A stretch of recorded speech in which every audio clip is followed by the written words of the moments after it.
Amanda entered the hospital through the crash doors.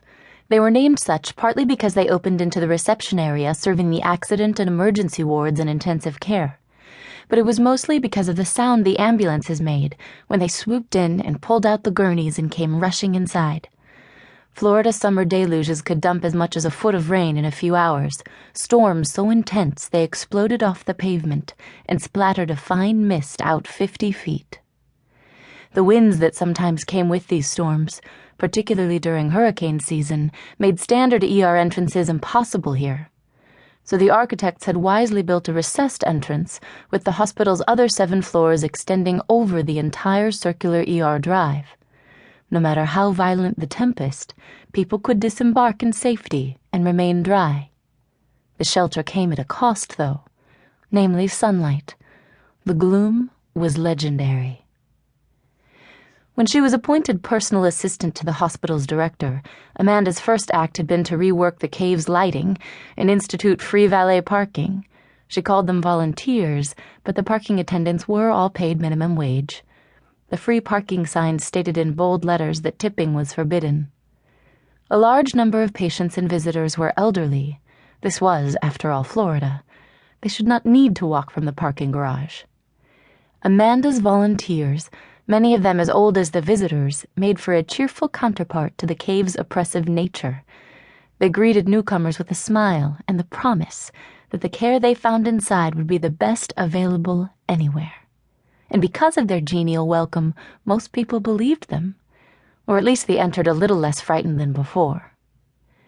The brightest light in the shadowy enclave came from the new miniature Christmas tree Amanda had put up the day before. Like so much else about Christmas in Florida, the effect was a bit jarring, but Amanda thought it was a nice touch nonetheless. Such actions came naturally to her. Others called it her gift, doing the things that made everyone feel better, staff and patients alike. She heard that time after time. The only trouble was, Amanda had no real interest in her present job. This had been true from the very first day. She had taken it as a means to escape, nothing more. Frank, her favorite of the parking attendants and her next-door neighbor, was on duty when she arrived. When his only sister, who'd never married, became critically ill, Frank and his wife Emily had moved down to see her through her final days. They had never left. Frank's sister had been in and out of the hospital for 9 very hard months.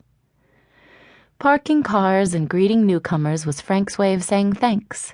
His smile was constant, his heart as big as the Florida sky. If I didn't know better, I'd say there was going to be a coup today," he said. "Not a chance," Amanda assured him. "I would have seen the memo. And I'm telling you, something more than the standard muttering is happening." Amanda stepped away from the doors and waited while Frank helped an older woman unfold her walker and passed the car keys to another attendant. He announced with a grin, "Dr. Henri is smiling." "Is this a joke?" "Nope. Forehead to shirt collar, and about 200 teeth. If I didn't know you, I'd say you had finally gone over the edge." Dr. Henri was head of the emergency room staff. He was a wrinkled prune from the Dominican Republic and the finest ER doctor Amanda had ever met.